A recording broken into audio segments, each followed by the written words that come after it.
Mtoto mmoja ambaye anasoma sekondari, lakini alinipigia simu siku moja, anahitaji anaenda kwenye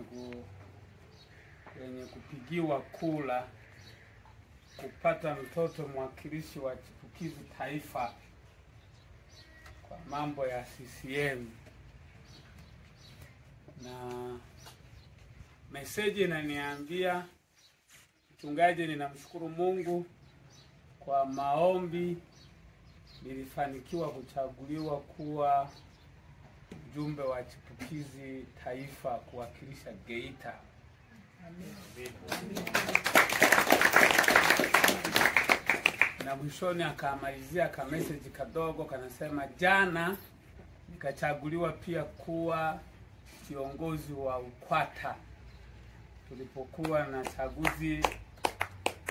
Kwa hiyo nimepewa na kachao kengine, sio tu kwenda kuishia huko. Bwana Yesu asifiwe. Amen. Mungu ni mwema, anatupenda na anatupa namna gani tunaweza tukaishi. Kanisani nilizungumza kwamba Mungu ametuumba kwa namna ya ajabu sana. Maana ametutengeneza kwa namna ambayo mwanadamu hana namna ya kuishi bila Mungu. Hakuna namna. Na ndio maana sehemu nyingine waandishi Mungu anatumia maneno mazito. Anasema mtu anapojaribu kuonyesha kana kwamba hakuna Mungu, Biblia inatumia neno la mpumbavu. Anasema hakuna nani? Hakuna Mungu. Na kwa wataalamu wa Kiswahili, ukiitwa mpumbavu maana yake hatuwezi kukupeleka darasani wala kukufanyia kitu chochote ili kukuweka kwenye eneo ambalo linaweza kuwa zuri. Maana yake ni kitu ambacho huwezekani kwa nafasi hiyo. Kama ndivyo Mungu alivyotuumba kwa jinsi na kwa namna ya ajabu. Musa alipoambiwa na Mungu kupata nafasi ya kwamba hata ingia katika nchi ya ahadi, kuna maneno aliyoyaandika ambayo pia tunayapata kwenye Zaburi ya 90. Na haya yanaonekana kuwa sara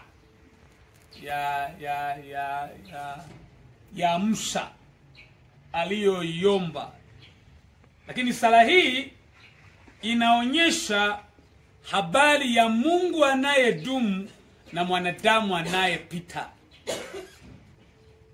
Na mazungumzo haya ni mazungumzo yale aliyokuwa anayazungumza kwenye mfumo wa Mungu aliyoutengeneza katika mazingira ya duniani. Mungu anaonekana kuishi milele na mwanadamu anaonekana kupita. Lakini baada ya maisha ya duniani, mwanadamu anatarajia kuishi milele. Lakini maeneo ya mwanadamu ya kuishi milele ni mawili tu. Kuishi na Bwana milele, na ili tuishi milele Mungu anatarajia kutuvika miili mipya. Tofauti na huo mwili unaohitaji dagaa ili upate madini ya chuma, unahitaji ule mboga za majani, mlenda na pilipili hoho. Kule tunaenda kwenye mazingira mengine. Na kule tunaambiwa, nafikiri chapati na mikate haitakuwepo. Biashara yake na mama Msokera haitakuwepo. Isipokuwa kitakachokuweko kule, Biblia inasema mtu atakayeshinda nitampa kula matunda ya uzima. Adamu alipotenda dhambi, Mungu akasemezana na ofisi yake akasema, tumuondoe huyu mtu kwa kuwa amekuwa mmoja wetu, ameyajua mema na mabaya. Kwa nini tunamuondoa? Asinyoshe mkono wake akayala matunda ya uzima, akaishi na dhambi milele. Ndipo Mungu akatengeneza mpango wa kumuondoa Adamu pamoja na mkewe, kwamba basi ondoka, nenda ukapumzika huko, katafute vyakula kwa namna ulivyopenda. Na kweli akaondolewa. Kwa hiyo hayo matunda Biblia inaonyesha ni kama yalihifadhiwa kwa wale tutakaoshinda, tunaoishi kwenye ule mfumo. Wale tutakaokubaliana kwenye mfumo wa kumpendeza Mungu, tutakwenda kukutana na hayo matunda ambayo unayala kwa maana ya kuendelea kuishi milele kutokuishako. Kwa hiyo Musa akaandika sara hii akisema habari za Mungu adumuye milele na mwanadamu anayepita. Akazungumza maneno haya pale mwanzoni Zaburi ya 90. Anasema hivi, ni sala ya Musa mtu wa Mungu. Sala ya Musa mtu wa Mungu anazungumza maneno haya: kabla haijazaliwa milima wala hujaiumba dunia, na tangu milele hata milele ndiwe Mungu. Watakatifu, mimi nikifikaga hapo nguvu zangu zote zinafanya nini? Zinaisha. Ninashindwa, ninakosa vya kushindania. Ninavikosa vya kufanya nini? Vya kushindania na vikoswa. Maana tunayeweza tukajitahidi kusema kumpiga chenga, sifa zake ziko mbali sana. Bali mno. Kama mtu akiambiwa tu natafutwa na polisi, anajificha polisi, ambaye hata wakati mwingine anaweza akakutana na wewe na ukamwambia sitaki kwenda kituo cha polisi, na akakuacha akaenda kujipanga upya, kumwambia siendi, katumie njia nyingine inayowezekana kuwepo. Akarudia akasentesi ti sheria bila shuruti, unaambia anahitaji shuruti. Lakini mtu anakimbia. Nakumbuka kipindi kile cha serikali la madiwani na Mbonjoni. Mzee Maosha alikuja kujificha hapo ofisini. Anakimbia, anaogopa. Lakini mwisho pamoja na kukimbia, mwisho wakaja wakamuomba tena vizuri, mheshimiwa, tunaomba tuonane na wewe. Wakampeleka. Bwana asifiwe. Kama tuna uwezo wa kushtuliwa na vitu vya kawaida, huyu Musa anayazungumza maneno haya baada ya kuwa mesafiri na Mungu miaka 120. Anafanya kazi pamoja na Mungu. Amefanya na Mungu miaka 40 akiwa Misri, na baadaye akaenda kufanya kazi pamoja na Mungu miaka 40 akiwa Midiani, na anarudi kufanya kazi na Mungu miaka 40 nyingine kutoka Misri, kusafiri na wana wa Israeli kuwapeleke Kanani, na anakomea kwenye mlima wa Nebo.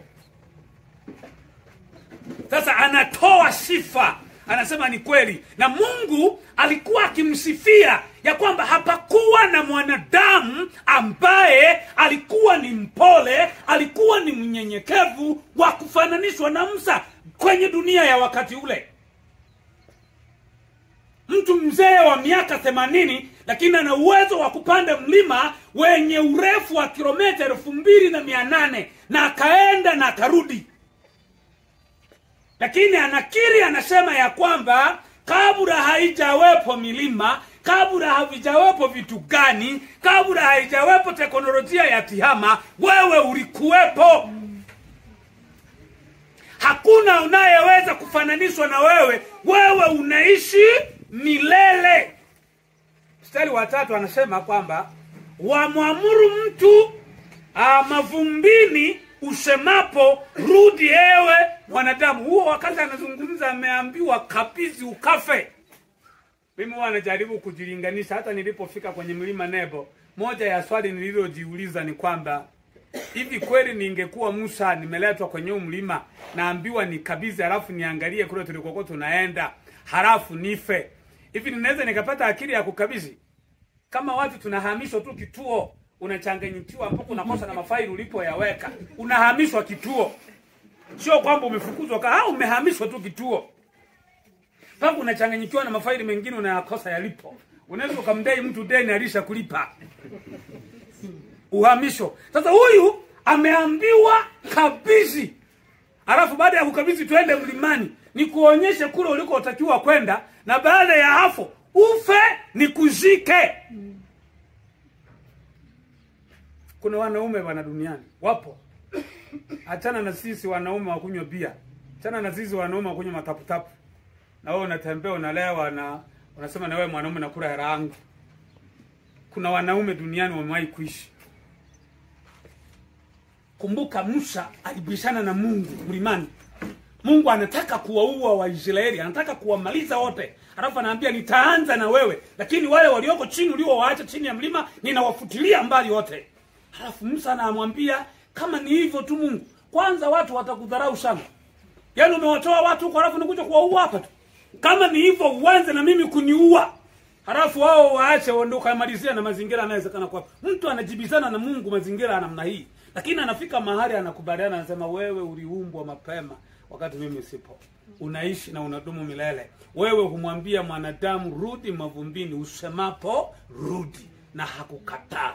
Musa alikabidhi kazi, kampatia Joshua, akaandika kitabu cha Kumbukumbu la Torati kuwakumbusha mambo yote waliosafiri miaka 40. Alipomaliza akamkabidhi, akawaambia huyu ndiye atakayewafikisha, na haya ndiyo mambo ya msingi mtakapoingia kwenye hiyo nchi. Mimi ninawatakieni safari njema. Akaanza kupanda kwenda kwenye ule mlima. Akawaambia kaeni, mimi ninaenda.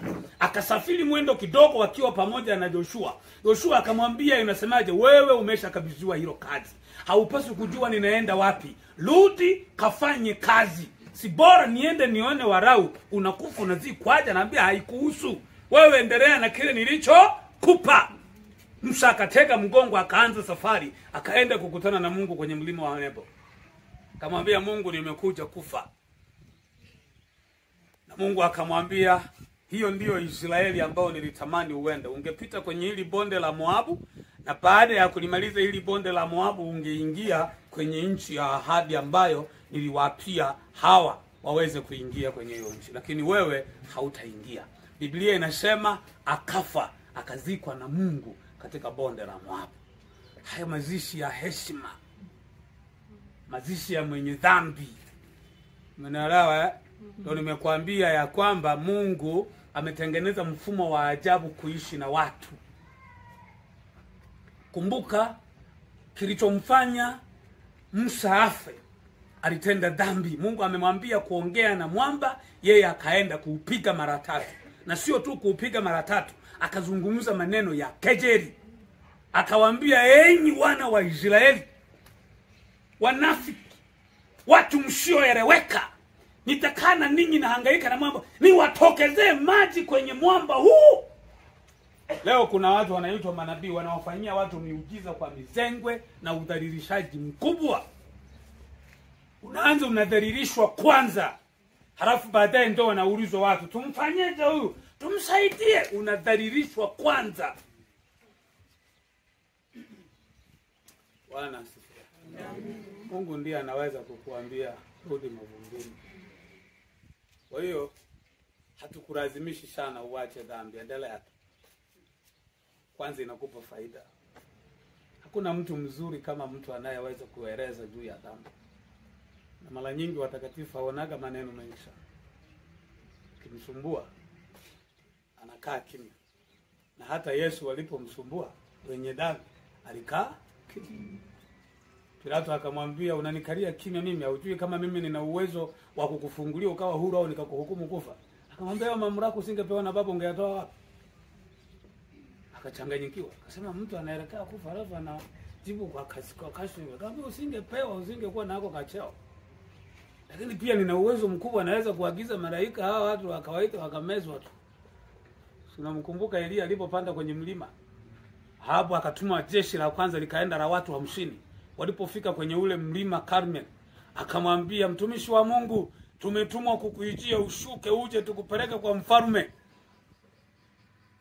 Na Elia akajibu neno moja tu, akasema kama aishivyo Mungu na kama mimi nilivyo mtumishi wake, na Mungu na ashushe moto ukurambe wewe na 50 zako. Anapomaliza kusema ukurambe moto unashuka, unakula kiongozi mpaka na alioandamana nao. hakuna hata wa kupeleka taarifa.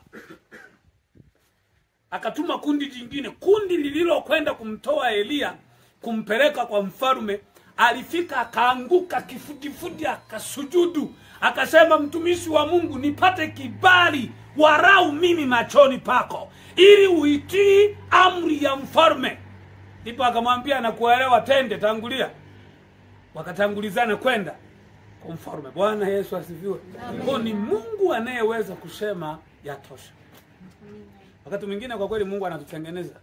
Unafika mahali unapendeza. Hata mimi najaribishia kujiangalia kwenye umri ulionao. Unajaribu kuangalia kwa mazingira yao. Mungu Bwana linapunguza tu issue. Wali linazipunguza Bwana kwa mazingira nayo. Yaani kumbe huyu Mungu ana mambo Bwana, anaweza akakupunguzia hiyo jeuri ikaisha. Kuna muda Mungu anapunguzaga jeuri. Kuna nyakati ilikuwa hakuna kunisonta. Ukinisonta hiki kidole lazima nikifanyie kazi. Hautakitumia wiki nzima au siku 3. Yaani ni lazima bila kujali umri ulionao. Yaani ilikuwa ni lazima. Na hauwezi ukanitukana likachwa jua. Sijakutafuta kwa namna yote. Hata kama ni nyumbani. Mimi nilikuwa na tabia mbovu sana. Yaani hata kama ni nyumbani kwenu nitakuja na wazazi wako wapo. Kwa mazingira yanayowezekana kwa. Nakumbuka tukio moja. Nilimnyongotora mtu mguu. Alafu nikaua na mbwa wa kwenye hiyo familia, maana alinikimbilia wakati tunafanya purukushani hapa akaja. Kwa mazingira yanayowezekana kwa tunagawana tunamaliza. Kwa mazingira yaliyo. Jambo gani? Upo. Bwana asifiwe. Wakati mwingine ukimwambia mtu anaona ni kama unachekesha.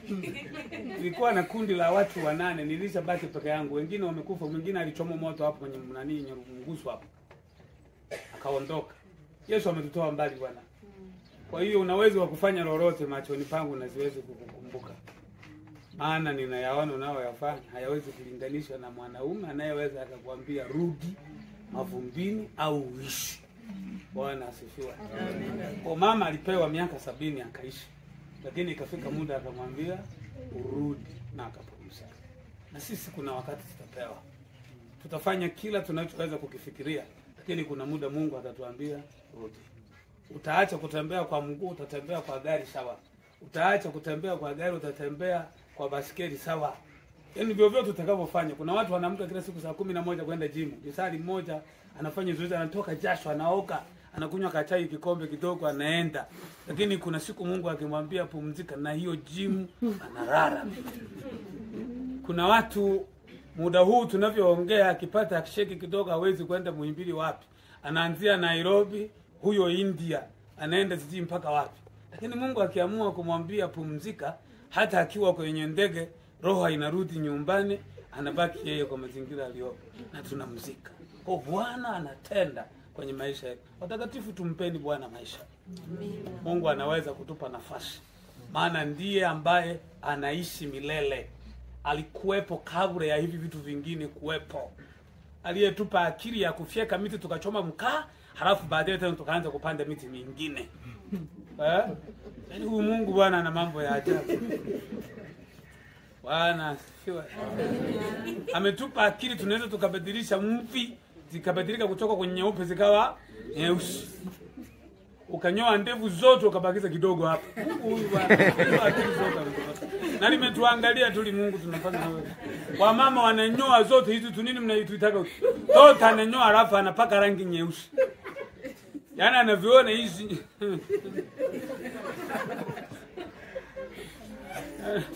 Utu tota ananyoa utu alafu anapaka tunani huko.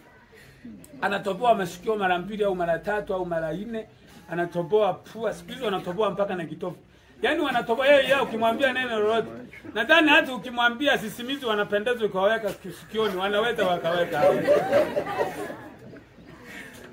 Wapeni kazi wafanye na ninyi mmewacha eti mama wa nyumbani. Ukayani mubukatwara mvogorwenzi. Wapeni wafanye kazi ule ya waliaka rosi ukutana urukabe jamara. Waliaka rosi tajimira ka hera. Uko tora makuru higura kubiraranga. Nojite harashi. Bwana